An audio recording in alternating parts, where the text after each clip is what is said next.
On est dans une société où on parle beaucoup, on fait beaucoup de bruit, mais où on n'a pas appris à s'écouter, à se respecter, à considérer l'autre et à être dans une société du dialogue. La parole, au-delà d'être la vie, c'est aussi la démocratie.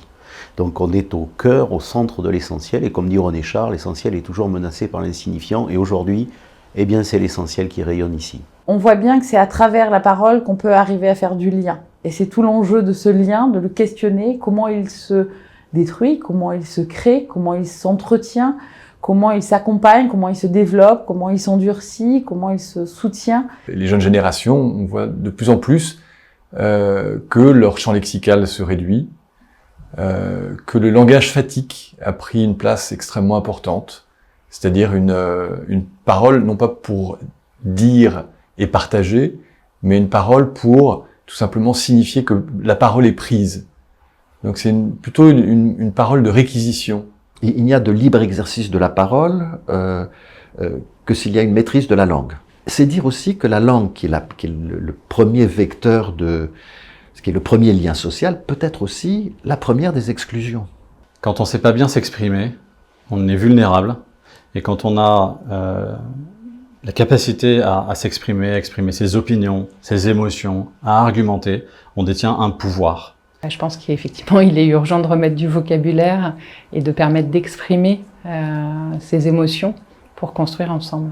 Être mesuré est aujourd'hui ce qui est radical, entre guillemets, et révolutionnaire, et que pour être mesuré, il faut être capable de parler et de discuter. C'est une très bonne question que celle de savoir comment est-ce qu'on peut se donner toutes les chances d'être écouté. En fait, ça suppose une énorme empathie, parce qu'il faut se mettre à la place de l'autre et se dire qu'est-ce qui peut l'intéresser, qu'est-ce qui peut le toucher. La parole, elle est quelque chose d'intrinsèquement lié à notre humanité, à notre nature humaine.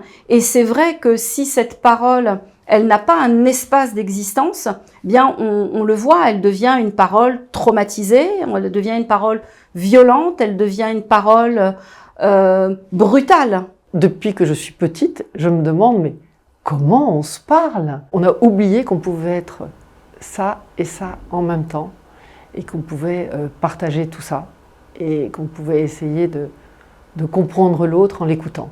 La parole ne se libère pas. Il n'y a pas la parole se libère, comme un ballon qui irait dans le ciel. Non, la parole ne se libère pas.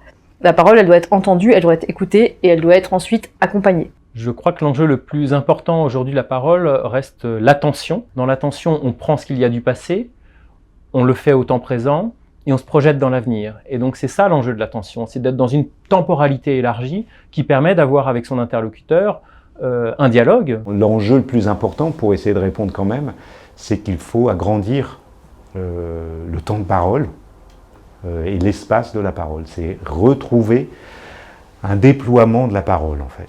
Et vous voyez, je le fais physiquement, parce qu'en fait, c'est physique aussi. Je pense à un enjeu vraiment important pour travailler dès le plus jeune âge, dès le berceau, à travailler justement sur l'éveil langagier et à la stimulation de la parole. Parce que ce qui n'est pas fait finalement lors de la petite enfance ne sera jamais véritablement rattrapé, et ça, il y a pas mal d'études qui le montrent. Il me semble que le plus grand enjeu auquel la parole fait face aujourd'hui, c'est qu'elle est menacée d'une certaine dépossession. Et je crois que le vrai défi, c'est de nous réapproprier, vraiment de nous réapproprier cette puissance de la parole et de la faire fonctionner vraiment à la verticale de notre de notre pouvoir de créer, de notre pouvoir de penser. Aujourd'hui, le plus grand enjeu de la parole, c'est de faire baisser la violence.